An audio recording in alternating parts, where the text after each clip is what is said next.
Welcome back to our channel, my amazing friends. If you're watching this video right now, it means one thing. You're not just someone who scrolls through life. You're someone who wants to learn, to grow, and understand the deeper truths of this world. Today, we are bringing you one of the most powerful, emotional, and timeless real-life stories in human history. The true story of a man who changed the world without wealth, without power, without an army, and without even writing a single book. He lived in poverty, walked barefoot, and slept on stone floors. Yet, even 2,500 years later, his words still shake the earth. He was hated by politicians, mocked by the powerful, and feared by the system. But he did not stop, because all he ever wanted was the truth. His name was Socrates. In this 4-part series, I'm going to take you through every detail of his life, his wisdom, his death, and his legacy. And yes, this video isn't just a story. It's also great for your English. You'll learn how to listen, understand, and feel the language through powerful storytelling that will stay with you forever. So don't just watch this video. Feel it, live it, and learn from it. Part 1. The poor boy who taught the world to think.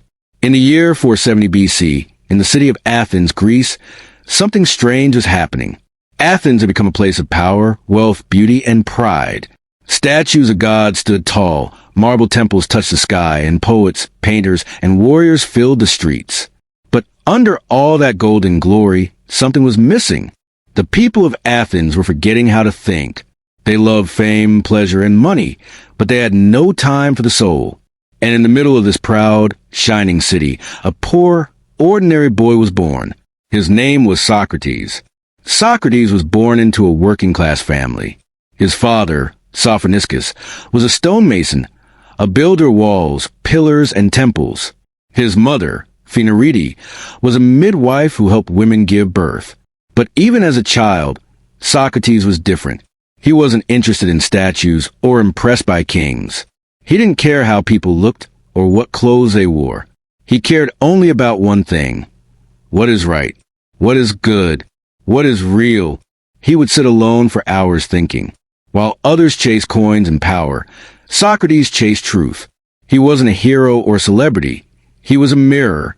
Most great men in Athens wore fine robes, styled their hair, and gave long speeches to show off. Socrates wore the same simple clothes every day. He didn't wear shoes. He ate very little, only what was needed. He didn't care about fame or money. He once said, "He who is not content with what he has will never be content with more." People would laugh at him in the streets. They called him ugly and said his face looked like a satyr, with wide eyes, big lips, and a round nose. He wasn't a charming speaker. He didn't impress crowds with sweet words. Instead, he asked questions. He would walk up to a rich man and ask, "Do you think you're wise? Then tell me, what is wisdom?" And the rich man would stumble, because Socrates exposed their ignorance, not to humiliate them, but to help them. He once said, "I am a gadfly sent by the gods to sting this city and keep it awake." Socrates wasn't trying to destroy Athens. He was trying to wake it up. He never said, "This is the answer." Instead, he would ask a question, then another, until the other person realized that their beliefs were weak or uncertain. This became known as the Socratic method, a way of questioning that's still used today in law, education, psychology, and debate. For example, if someone said, "Justice means helping your friends and harming your enemies," Socrates would reply, "But can you be sure who your enemies are?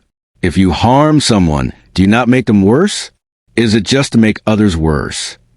And suddenly, the definition of justice would fall apart, forcing people to think deeper. That's what Socrates wanted. Not just answers, but understanding. Socrates never wrote a book. He believed truth should not be written and stored. It should be discovered moment by moment through conversation. He had no classroom. His school was a marketplace, the temples, the gymnasiums, the sidewalks. He spoke with shoemakers, farmers, politicians, and teenagers. To him, everyone was worthy of deep thought. Soon, young men began to follow him. They weren't learning how to get rich. They were learning how to live a good life. Among his students were those who would later become giants of philosophy, including Plato and Xenophon. They watched how Socrates lived, how he never got angry, never chased pleasure, and never feared poverty. They listened to his questions, his calm voice, his courage. They didn't just follow a teacher. They followed a man who lived what he taught. But not everyone was happy. While his students loved him, the powerful men of Athens hated him. Socrates was dangerous, not because he was violent or loud, but because his questions were powerful. They exposed lies. They made the rich feel weak and the leaders feel small. They made people think. And a city built on pride and image doesn't like to be questioned. By the time Socrates reached the 70s, Athens was no longer the glorious city it once had been. After years of war and political instability, fear filled the city. Fear of rebellion, fear of new ideas, fear change. And in times of fear, societies often look for someone to blame. That someone was Socrates. He wasn't a politician. He didn't lead revolts or write manifestos. But his presence, his voice, and his calm defiance felt like a threat. Because Socrates didn't just question individuals. He questioned the entire foundation of Athens. Its values, its justice system, its leaders, its understanding of right and wrong. Eventually, he was charged with 2 crimes: corrupting the youth of Athens, not believing in the gods of the city. But what did these accusations really mean? Many young people loved Socrates. They followed him, watched him question the powerful, and learned to think for themselves. The leaders of Athens hated that. Imagine being a politician who lies to the people.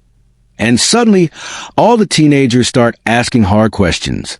That's what was happening. Socrates didn't tell young men what to think. He taught them how to think. And for the ruling elite, that was dangerous. So instead of admitting their own fear and pride, they said, "He's poisoning the minds of our children." In truth, Socrates wasn't corrupting youth. He was awakening them. The second accusation was even more emotional.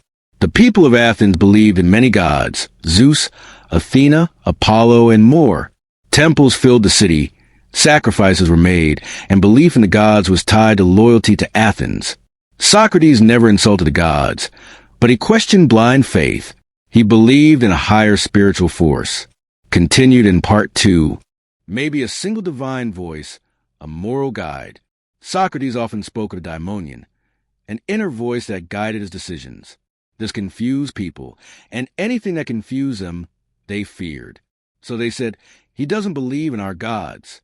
He's teaching others to do the same." But this wasn't truly about religion. It was about control.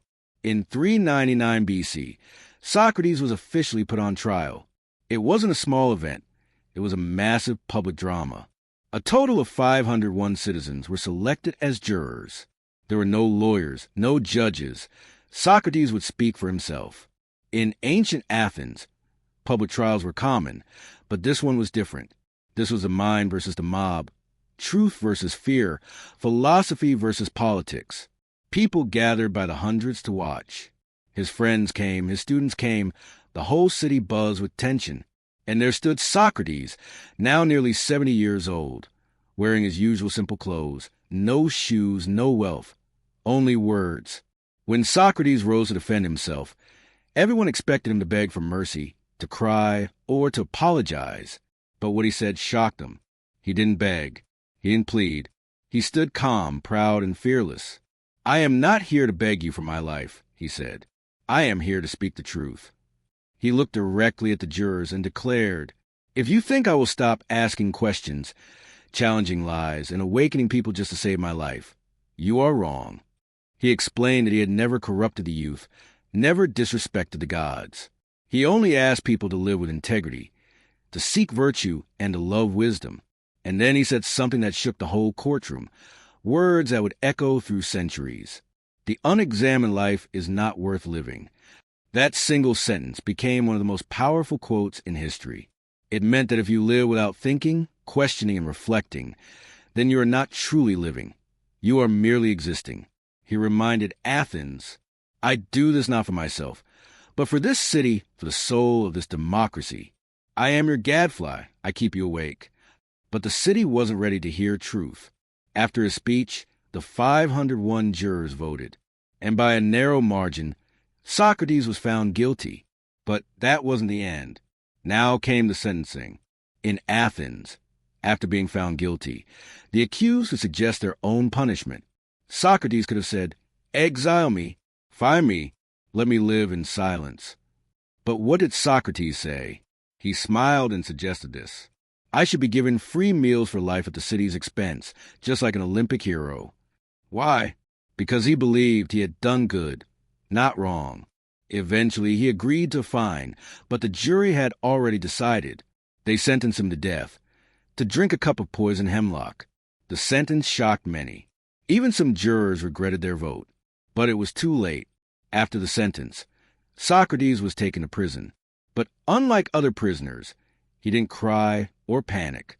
He continued to talk with his friends calmly about the soul, virtue, life, and death. He told them, "Do not fear death.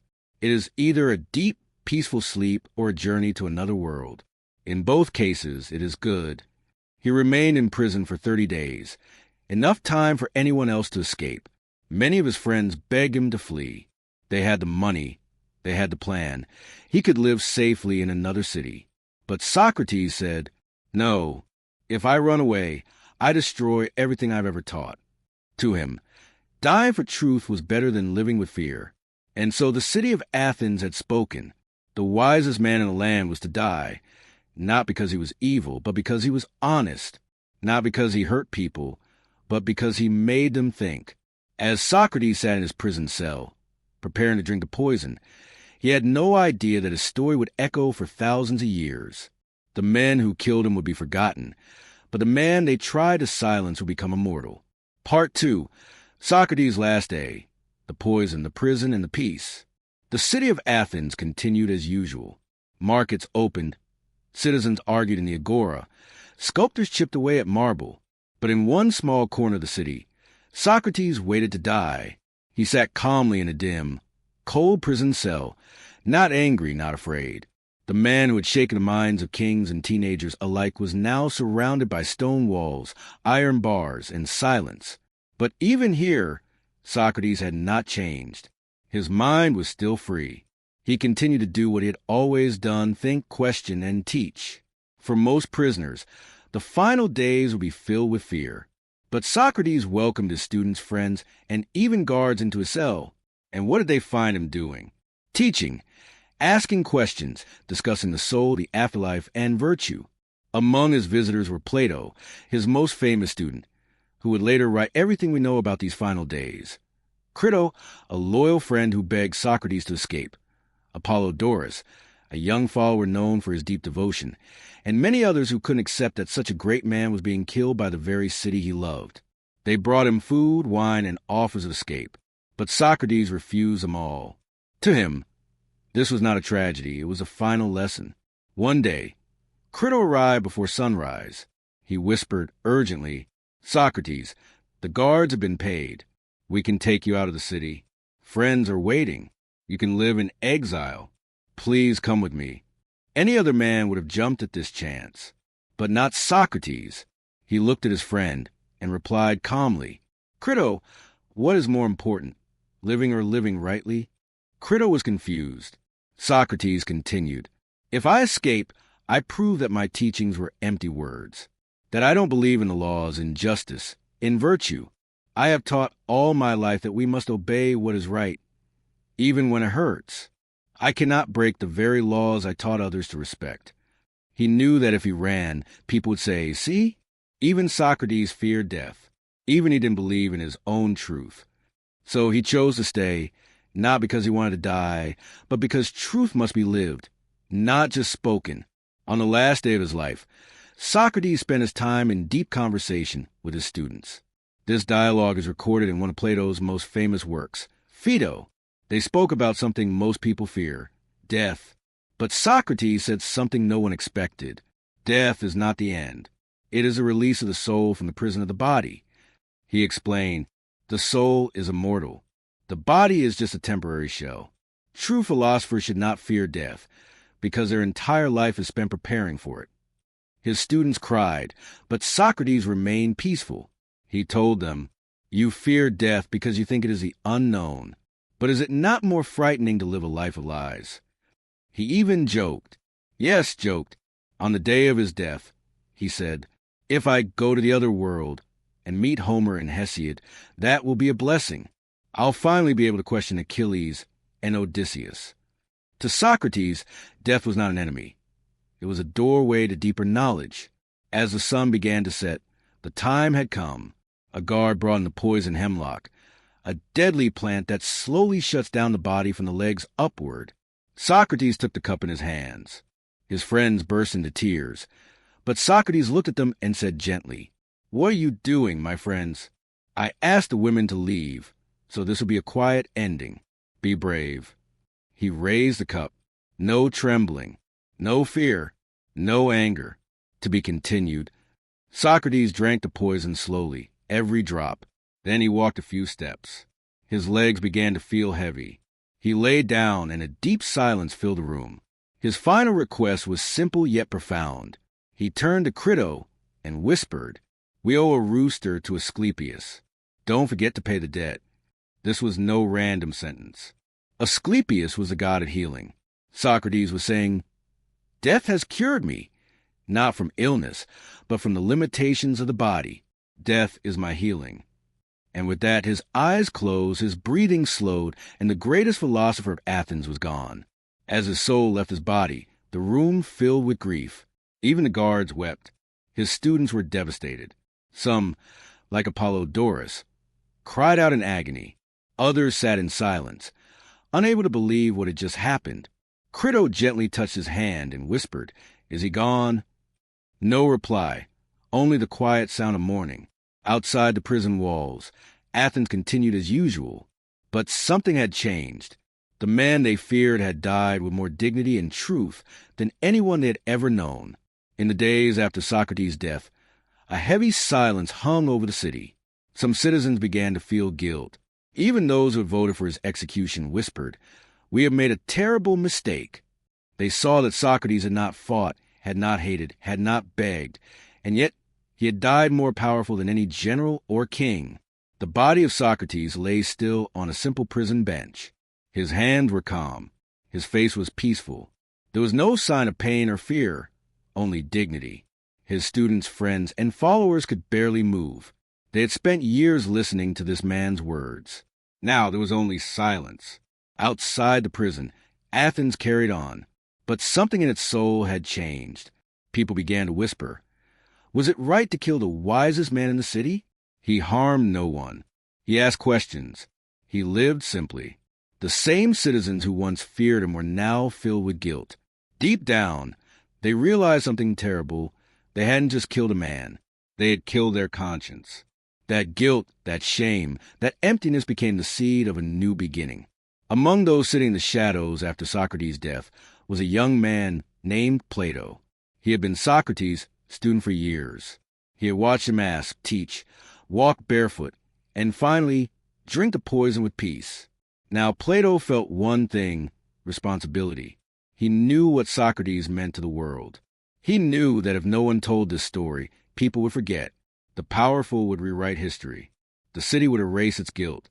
So Plato made a quiet promise to himself. "I will write everything, every word, every lesson, every conversation. The world must know who he was." From that promise began one of the greatest literary missions in history. Plato started writing a series of texts called dialogues. These were not dry, boring books filled with arguments and definitions. They were conversations, stories, dramas of thought, philosophy told like a play, easy to follow yet deeply profound. In almost all of them, the main character was Socrates.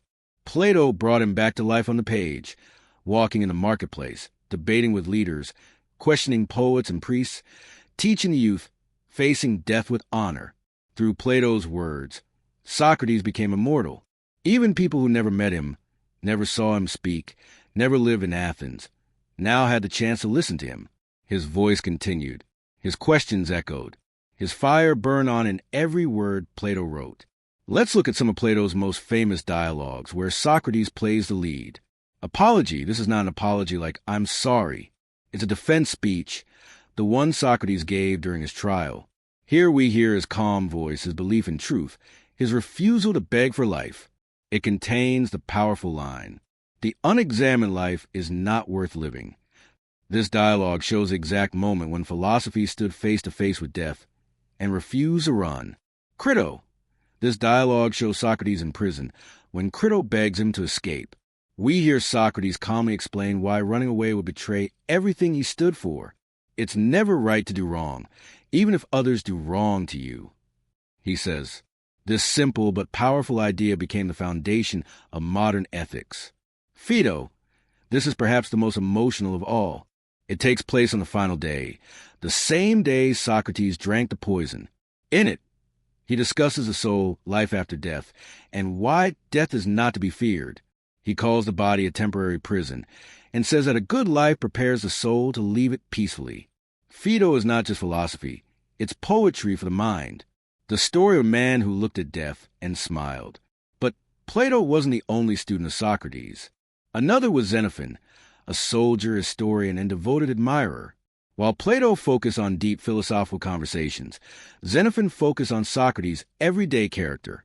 He showed Socrates teaching moderation, living simply, being kind to strangers, giving advice to friends, and always practicing what he preached. Xenophon's writings remind us that Socrates was not just a brilliant mind. He was human, a man who smiled, joked, helped others, and lived with simplicity. Even though Socrates was gone, the flame of his ideas began to spread across the ancient world. Let's pause and understand, in simple words, what he truly gave to humanity. 1. The power of questions. Before Socrates, people thought wisdom was about giving answers, but he showed that real wisdom begins with asking questions. I am wise because I know that I know nothing, he said. This is called intellectual humility, knowing the limits of your knowledge. It teaches us to stay curious, challenge assumptions, never blindly follow tradition, and think for ourselves. Even today in universities, courts, and classrooms, we still use the Socratic method, learning through questioning. 2. Virtue is more important than wealth. Socrates lived in a city full of rich merchants and powerful generals, yet he said, an unexamined life chasing pleasure, money, and fame is empty. He taught that the greatest goal in life is virtue, living with honesty, courage, and justice, not having things, but being someone. This idea inspired Christianity, Stoicism, Gandhi, Martin Luther King Jr., and millions who chose truth over comfort. 3. The soul matters more than the body. In a world obsessed with war, power, and beauty, Socrates reminded humanity to focus on the health of the soul. We are not just flesh. We are not just machines. We have consciousness, reason, and moral choice. This reshaped how future generations viewed ethics, love, death, and inner peace. Socrates never opened a school. He never charged money. He didn't sell teachings. But his student Plato did. He founded the Academy, the world's first real university, built on a foundation of Socratic thought. From that academy came another great student, Aristotle. And from Aristotle came science, logic, medicine, and politics. So, in a way, from one poor, shoeless man came a chain of thinkers who shaped the entire Western world. Socrates died at 70. He never traveled far, never held power, never earned wealth. But his voice was so honest, his mind so fearless, and his death so pure, that his name lived longer than kings and conquerors. He taught us that your life is not defined by how long you live, but by how truthfully you live. Part 3. The immortal voice of Socrates. By how deeply you live it. Socrates was gone, his body buried, his voice silenced by poison.